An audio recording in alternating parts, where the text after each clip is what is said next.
നിങ്ങളുടെ ലൈഫിൽ നിങ്ങൾക്ക് 100% സക്സസ് ഉണ്ടാവാനുള്ള ഒരു ട്രിക്ക് ഞാൻ ഇന്ന് പറയാം. ഞാൻ ഹാബിറ്റ് പാലയിൽ. നിങ്ങളുടെ ജീവിതത്തിൽ പല ആളുകളുമായിട്ട് ഇൻട്രാക്ട് ചെയ്തിരിക്കും. അതിൽ പല ആളുകളും നിങ്ങളെ ഇമോഷണലി ഡൗൺ ആക്കിയിരിക്കും, നിങ്ങളെ അപമാനിച്ചിരിക്കും, നിങ്ങളെപ്പറ്റി കുറ്റമൊക്കെ പറഞ്ഞിരിക്കും. പക്ഷെ നിങ്ങൾ ശ്രദ്ധിക്കേണ്ട ഒരു കാര്യം, നിങ്ങൾ എല്ലാ ദിവസവും രാത്രി ബെഡിലേക്ക് പോകുന്ന സമയത്ത് നിങ്ങൾ മനസ്സിനോട് ചോദിക്കുക, ഇന്ന് എൻ്റെ ജീവിതത്തിൽ, ഇന്ന് എൻ്റെ ലൈഫിൽ എന്നെ അപമാനിച്ചവരെ കുറിച്ച്, എന്നെ ചീത്ത പറഞ്ഞവരെ കുറിച്ച് എന്തെങ്കിലും നെഗറ്റീവായിട്ടുള്ള ഒരു ചിന്ത നിങ്ങളുടെ മനസ്സിലുണ്ട് എങ്കിൽ അത് പൂർണ്ണമായിട്ട് നിങ്ങൾ ഫോർഗീവ്നെസ് ചെയ്ത് കൊടുക്കുക. പൂർണ്ണമായിട്ട് നിങ്ങൾ ക്ഷമിച്ചു കൊടുക്കുക.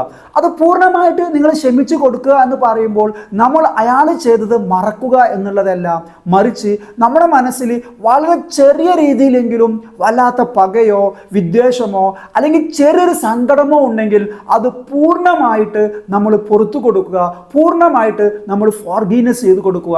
നമ്മൾ ഉറക്കത്തിലേക്ക് പോകുന്നതിന് മുമ്പ് ഈ 100% പരിപൂർണമായിട്ട് മനസ്സിൻ്റെ ഉള്ളിൽ നിന്ന് നമ്മൾ അയാൾക്ക് ഫോർഗീവ്നെസ് ചെയ്ത് കൊടുക്കുന്നുണ്ട് എങ്കിൽ നിങ്ങളുടെ ലൈഫിലെ എല്ലാ ഏരിയകളിലും നിങ്ങൾക്ക് സക്സസ് ഉണ്ടാകും എന്നുള്ളതാണ്. ഇങ്ങനെ ലൈഫിനെ അപ്ഡേറ്റ് ചെയ്യുന്ന ഇത്തരം കാര്യങ്ങൾ നിങ്ങൾക്ക് ഇഷ്ടമാണെങ്കിൽ ഈ അക്കൗണ്ട് ഒന്ന് ഫോളോ ചെയ്യണേ.